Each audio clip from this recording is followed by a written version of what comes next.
Assalamualaikum warahmatullahi taala wabarakatuh. Kembali lagi ke YouTube channel gue MAP18 Junior. Dan hari ini gue tayang lagi. Dan hari ini gue akan membahas yaitu motor listrik Sigesit 2023. Tapi jangan lupa sebelumnya klik tombol subscribe, karena tombol subscribe itu penting untuk membantu memberikan yang terbaik di dalam channel MAP18 Junior untuk terus berkarya dan untuk bisa memberikan yang terbaik untuk para penggemar ya.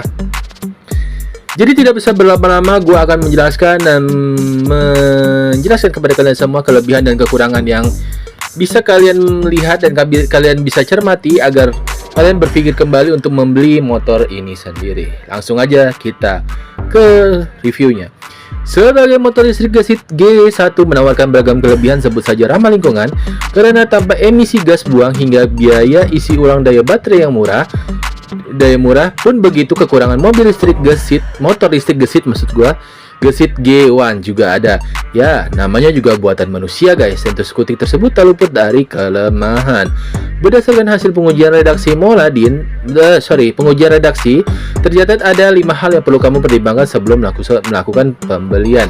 Kekurangan motor listrik Gesit G1 mulai dari jarak tempuh baterai masih minim, bagasi kecil, dan kualitas yang belum meyakinkan.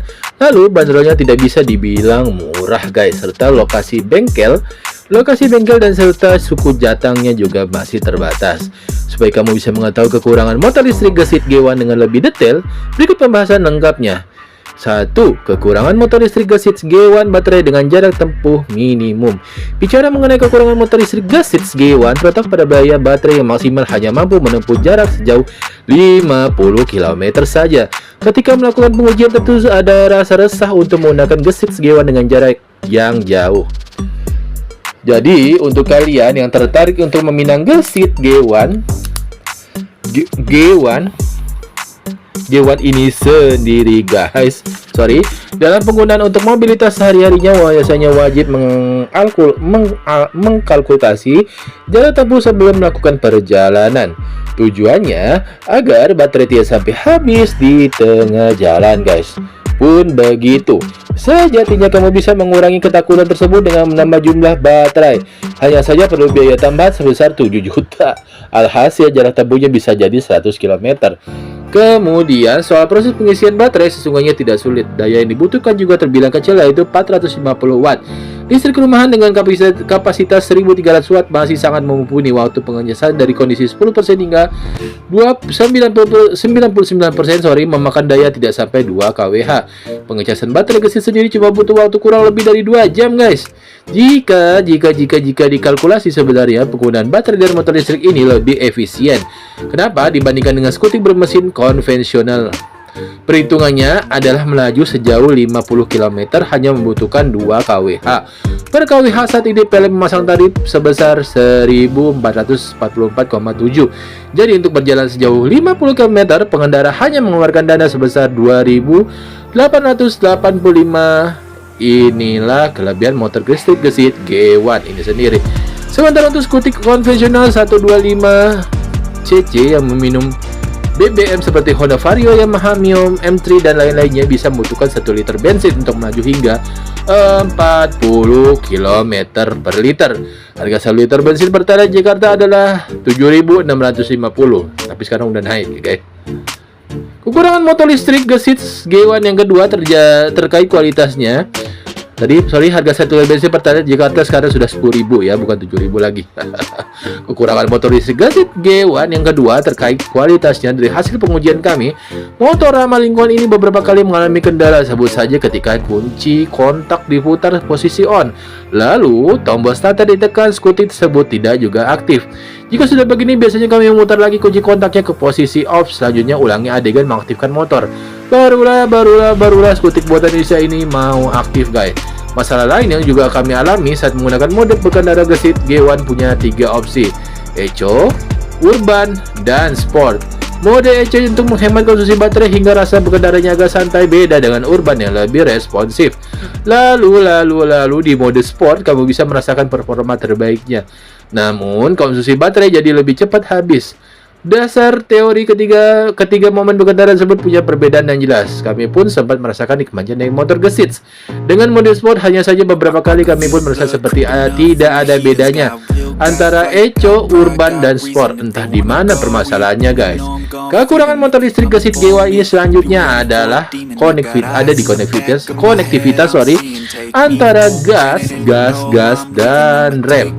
Satu tuas rem masih digenggam putaran pun gas tidak akan bisa mengeluarkan tenaga untuk maju, guys. Inilah keunikan dari motor listrik gesit dibanding skutik konvensional. Tentu saja hal ini agak mengganggu saat berkendara. Kenapa ditanyakan dan harus berhenti? Buat yang tidak terbiasa, bukan tidak mungkin motor ini berpotensi mundur.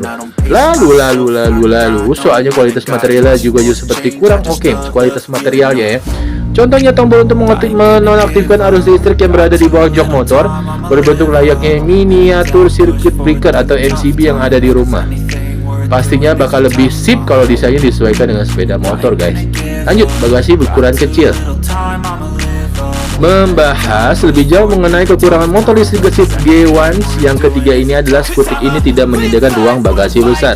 Kamu tidak bakal bisa meletakkan helm di bawah jok. Kenapa? Bagasi motor ini cuma bisa menyimpan jas hujan. Itu pun kalau jenis setelan alias bajunya dan celana harus benar-benar dilipat kecil supaya muat. Perlu diperhatikan juga lokasi menaruh jas hujan tersebut bersentuhan langsung dengan tempat baterai berada. Jadi kalau sehabis basah-basah, sebaiknya jangan langsung letakkan jas hujan di bagasi. Hal ini untuk minimalkan terjadinya hubungan arus pendek. Sebenarnya ada ruang yang luas di bawah jok, hanya saja dipakai meletakkan baterai di sisi kiri. Kemudian di sisi kanannya berguna sebagai tempat menaruh charger baterai. Jika kamu pakai dua baterai di motor listrik gesit, tentu lokasi penyimpanannya tersebut bakal terpakai penuh. Kemudian di charger baterai bakal mengisi tempat jas hujan. Lalu jas hujan dipastikan tidak bisa masuk ke bagasi sama sekali. Ya begitulah kira-kira gambarnya, guys. Lanjut ke harga. Harga tidak bisa dikatakan murah nih. Kekurangan motor listrik gesit G1 ini selanjutnya adalah harganya yang cukup tinggi, mencapai 27,5 juta atau OTR-nya Jakarta. Bandara tersebut masih lebih mahal dibanding Honda Vario 150 yang cuma 24,15 juta OTR Jakarta. Tentu dengan harga tinggi, banyak masyarakat yang lebih memilih menunda untuk pakai motor listrik ini. Walau sebenarnya dari sisi hitung-hitungan biaya, isi ulang baterai ini lebih ekonomis dibandingkan isi bahan bakar minyak. Kemudian dalam hal pajak, motor listrik juga lebih murah. Bahkan di DKI Jakarta kendaraan ini dibebaskan dari pajak progresif. Menarik bukan? Ya, kurang lebih ya. Layanan bengkelnya dan suku cadangnya belum merata, guys. Ini nih yang paling repot. Kekhawatiran yang banyak masyarakat yang ingin membeli gesit G1 ini umumnya disebabkan oleh layanan after sales yang cenderung masih sangat minim. Bahkan bengkel umum yang mampu servis motor listrik di Indonesia sangatlah jarang. Bisa dikatakan belum ada karena terutama terkait persoalan baterai. Walau sesungguhnya saat ini gesit sudah mulai mengembangkan jaringan bengkel lebih luas lagi. Mereka mengklaim sudah punya 14 dealers 3S service, sales, dan spare part yang terbesar di berbagai pulau di Indonesia. Kemudian tahun depan bahkan semakin fokus untuk menggarap Indonesia bagian tengah dan timur. Semua ini memang butuh proses sampai akhirnya motor listrik ini benar-benar terpercaya sepenuhnya oleh konsumen tanah air. Tugas yang cukup berat buat gesit, tapi kalau dilakukan secara konsisten dan terus berbagi kualitas produk, ya pasti bisa, guys. Semoga informasi mengenai kekurangan motor ini bisa kalian pakai untuk dapat bermanfaat. Terus bagi yang berminat membeli skutik ramah lingkungan ini, asli Indonesia, harganya itu adalah 27,5 juta ya. Kalau kalian mau tahu juga, ini adalah motor asli Indonesia, guys, bukan kaleng-kaleng. Tapi masih banyak hal-hal yang harus dicermati dari pihak gesit untuk memperbaiki dan membuat menjadi yang lebih baik lagi. Lanjut, perlu diperhatikan juga 8 kelebihan dan kekurangan motor listrik gesit. Hal mutlak adalah adanya kelebihan dan kekurangan. Sebelum Anda memutuskan membeli, sebaiknya pelajari dahulu kelebihan dan kekurangan motor listrik gesit ini. Minimal, maksimal. Ketika Anda mengetahui kedua hal tersebut, Anda bisa mengantisipasi jika terjadi hal yang tidak Anda inginkan. Salah satu karya anak bangsa dalam bidang transportasi atau motor listrik gesit ini yang dibuat oleh PT Wika Industri dan Konstruksi bekerjasama dengan ITS dan PT Gesit Teknologi Indo, salah satu perusahaan di bawah naungan Garasindo Group ya. Tadi sudah gue bilang kelebihan dan kekurangannya itu adalah yang membahas lebih jauh tentang pabrikan perakitan gesit ini sendiri akan menempati salah satu bangunan di kawasan industri terpadu PT Wika Persero yang memiliki luas total area 30 hektar di Cilengsi, Bogor. Dalam tahap awal, pabrik ini menggunakan salah satu bangunan seluas 2.400 meter persegi dengan sebagai fasilitas penerima komponen perakitan kendaraan dan pengujian akhir. Gesit yang telah dirakit disiapkan fasilitas gudang penyimpanan sementara seluas 1.400 meter persegi. Nah, berapa pajak motor listrik Gesit ini? Untuk lebih detail kamu juga bisa melihat nominal pajaknya. Ternyata juga sangat murah, yakni cuma 351.000 saja per tahun pajaknya ya guys.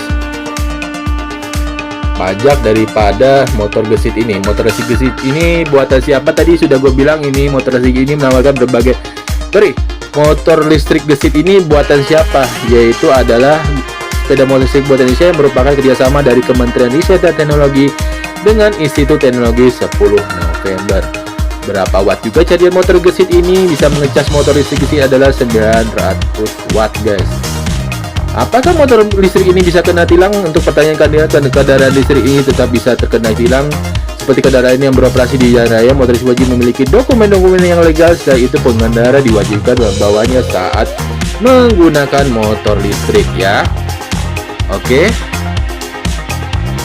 Untuk itu, kurang lebih untuk gua kasih tahu kepada kalian semua adalah motor Gesit seperti itu. Semoga kalian bisa mencermati dan memilah kembali atau memilih kembali untuk membeli kendaraan motor Gesit ini. Terima kasih yang sudah menonton dan menonton.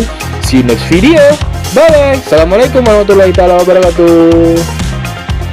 Terima kasih semuanya.